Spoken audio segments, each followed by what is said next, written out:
হযরত শাহজালাল আন্তর্জাতিক বিমানবন্দরের কার্গো ভিলেজে আগুনের পর ৯ নম্বর গেট দিয়ে আমদানি পণ্য খালাস শুরু হলেও তা অপ্রতুল বলে মনে করছে কাস্টমস ও C&F এজেন্টসরা।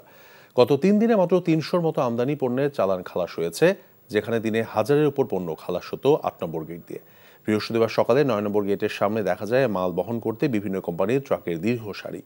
মাল গ্রহণ করতে বিভিন্ন গার্মেন্টস এবং C&F এর কর্মচারীরা কাগজপত্র নিয়ে ছোটাছুটি করেছেন।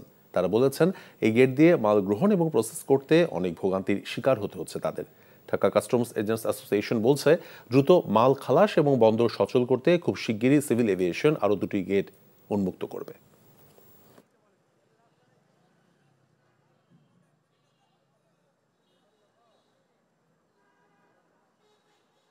আমাদেরকে একটা স্থায়ী অথবা অস্থায়ী একটা আপাতত জায়গা দেওয়া হোক রাষ্ট্রের স্বার্থে, কারণ রাষ্ট্রে কিন্তু অনেক কোটি কোটি টাকার ক্ষতিগ্রস্ত হচ্ছে। আমাদেরকে তো একটা দিক নির্দেশনা দিবে, একটা সুন্দর দিক নির্দেশনা দিবে, একটা সময় দিবে বা আমাদের একটা ভরসা দিবে যে ঠিক আছে ভাই, এই সমস্যা হয়েছে, একটা বড় সমস্যা, একটা দুর্যোগ হয়েছে, আমরা 5 দিন, 1 সপ্তাহ অথবা 15 দিন আপনারা একটু কষ্ট করেন। আশা করা যায় যে যেখানে পড়ে গেছে ওই গোডাউনে আরও 2টা গেট মনে হয় রিপেয়ার হচ্ছে।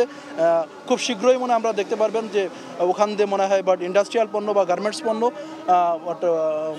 খালাসের মনে হয় প্রক্রিয়া চলতেছে। বান্ডেল থাকলে প্রতি সেনমানিতে টাকা বাঁচবে।